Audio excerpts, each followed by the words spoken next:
Welcome back to my channel. So finally after a long wait ICMR ने कोई अपनी notice release की है।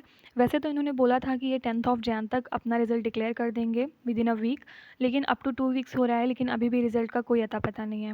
लेकिन चलिए फाइनली इन्होंने कोई नोटिस तो जारी किया एटलीस्ट, और इस नोटिस में इन्होंने बताया है कि कौन से क्वेश्चंस में करेक्शन था। जो इनका आईसीएमआर असिस्टेंट का एग्ज़ाम हुआ था 3rd ऑफ जैन को, उसमें कौन कौन सी क्वेश्चंस में प्रॉब्लम थी। ओके, तो देख लेते हैं यहाँ पे।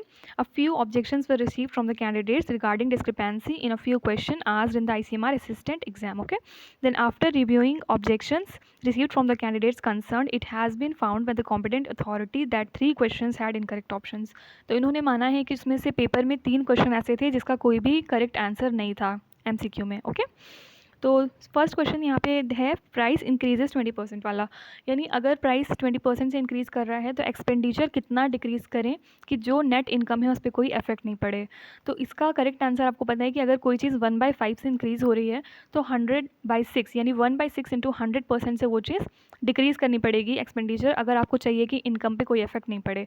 तो अगर आपको याद हो कि ऐसा कोई फ्रैक्शन वैल्यू उसमें नहीं था, मतलब होल नंबर्स थे उसमें 20%, इस टाइप के 4 ऑप्शन थे. मैंने पुराने वाली वीडियो में ये क्वेश्चन बताया था आपको, तो इसलिए ये क्वेश्चन इन्होंने गलत माना है. ओके, देन क्वेश्चन नंबर 2 है 512 पार्टिसिपेंट्स वाला, कि अगर 512 पार्टिसिपेंट्स किसी चीज़ में compete कर रहे हैं और हर राउंड के बाद उसमें से आधे नंबर ऑफ कैंडिडेट्स एलिमिनेट हो जाएंगे, तो टोटल ये कितने राउंड में ये गेम ख़त्म हो जाएगी. तो इसका करेक्ट आंसर था 9. बहुत सारे लोग कैलकुलेट करके परेशान हो रहे थे क्योंकि 9 आंसर ऑप्शन में ही नहीं था. ऑब्वियसली 8 था, 10 था और बाकी 2 ऑप्शन आई डोंट रिमेंबर, लेकिन 9 नहीं था. तो इसकी वजह से बहुत सारे बच्चों का बहुत टाइम ख़राब हुआ था. एक्चुअली वो बार बार उन्हें ये लग रहा होगा कि शायद मेरे सॉल्व करने में कोई प्रॉब्लम आ रही है या फिर मैं कोई चीज़ मिस कर रहा हूँ, शायद इस वजह से आंसर नहीं आ रहा है करेक्ट, राइट.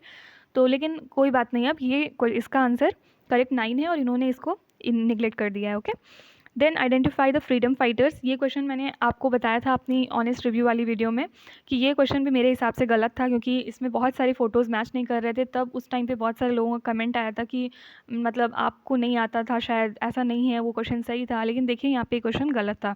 तो मैंने देखिए बेसिकली 3 क्वेश्चन ही बताए थे वो उस वाली वीडियो में.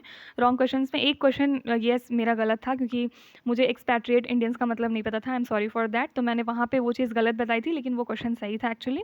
एंड तो ये तीनों क्वेश्चंस यहाँ पे इन्होंने गलत माने हैं. तो इसका अब क्या होगा, देखिए अगर आपने क्वेश्चन अटेम्प्ट किया है, नहीं किया है, इससे कोई फ़र्क नहीं पड़ता है. Everybody gonna get 1 point as a bonus. Alright, तो उन्हें मतलब 1 पॉइंट फॉर 1 क्वेश्चन, मतलब आपको 3 नंबर एक्स्ट्रा मिलेंगे. ऑलराइट, देन मतलब आपने अटेम्प्ट किया नहीं किया, अटेम्प्ट किया है, इससे कोई भी फ़र्क नहीं पड़ता है, मतलब सबको ये इक्वली मिलेगा 3 नंबर. ऑलराइट, देन देखिए फोर्थ क्वेश्चन यहाँ दिया है questions about governance communism versus anarchism.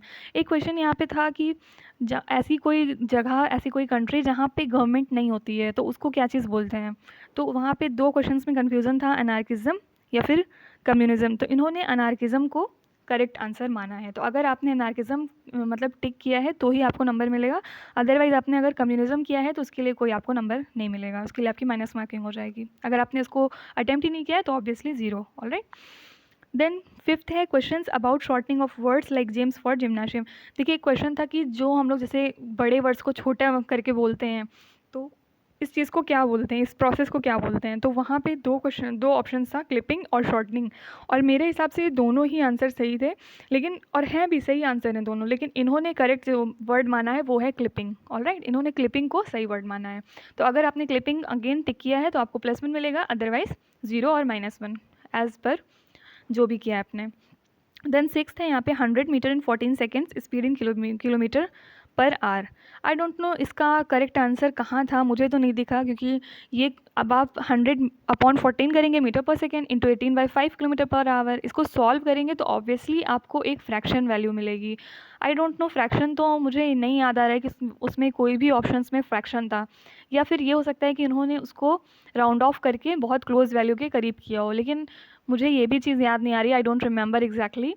तो उन्होंने वैसे ये कहा है कि इस क्वेश्चन पे जो स्टूडेंट्स ने अपना डाउट दिया है कि ये क्वेश्चन गलत है, उन्होंने जो अभी अपील करी है तो उन्होंने उसको नहीं एक्सेप्ट किया है, कि वो ये बोल रहे हैं कि उसमें जो भी ऑप्शंस थे उसमें उसका करेक्ट आंसर था. तो इसके लिए फिर आपने अगर वो करेक्ट आंसर टिक किया है, only then you will get 1 point. Okay, तो ये हो गया 6 क्वेश्चंस की बात इन्होंने की है.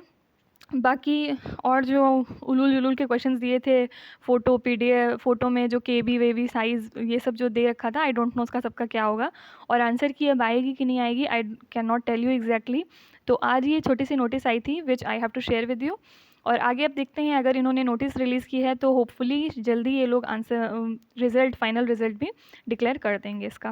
ओके एंड नीचे लिखा है accordingly 3 bonus marks shall be given to all the candidates appeared in the ICMR exam. No correspondence will be entertained after the declaration of final result. Okay, तो ये छोटी सी नोटिस थी इनकी तरफ से और इन्होंने 6 क्वेश्चंस के बारे में ऐसे बता दिया है। तो अगर आपको 1 2 3 में कोई डाउट था तो डोंट वरी, जस्ट चिल, आपको 3 नंबर तो मिलने ही मिलने वाले हैं सबको। ओके देन अब देखते हैं कब आता है रिजल्ट एंड जैसे ही आएगा I share it with you.